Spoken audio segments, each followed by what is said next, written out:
First of all, I want to say thank you for allowing me to take part in such a special project. And the story I want to share with you today is a deeply personal story.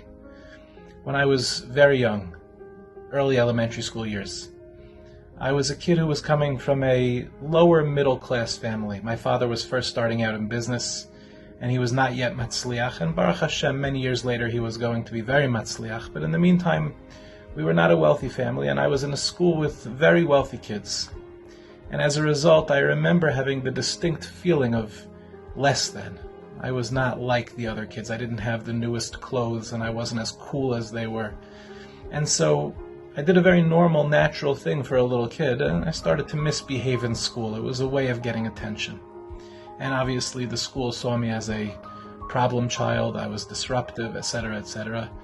And in early 5th grade, I parted ways with that school.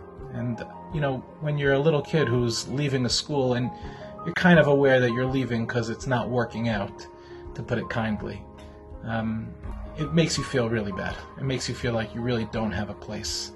And especially because I had never really felt like I had a place in that school to begin with, it was exceptionally painful. And there was a couple of days where I didn't have a school.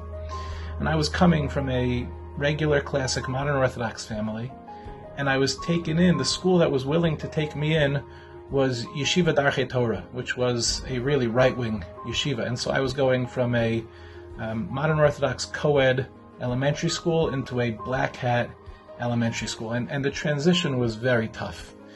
And Rabbi Bender Shlita, the Rosh Yeshiva of Darchei, was so kind to take me in.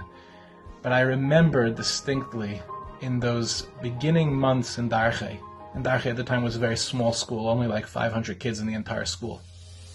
I remember that when Rabbi Bender would see me in the hallway, he would come over, he would put his arm around me, he would check in, he wanted to make sure that I was comfortable, he wanted to make sure that I felt just like everybody else. And in the 3.5 years that I was in Darchei, even though I was coming from a family that was unlike many of the other families in Darchei, I'll never forget the warmth, the kindness that Rabbi Bender and all of my Rebbeim showed me, making me feel like I was really part of a family and making me feel like I was no different than anybody else. And it's something that stays with me until today. As a Rabbi, I just try so hard to emulate what Rabbi Bender did for me, to make all of our children feel comfortable. And that was the chesed that Rabbi Bender did for me, and that chesed lives on until today.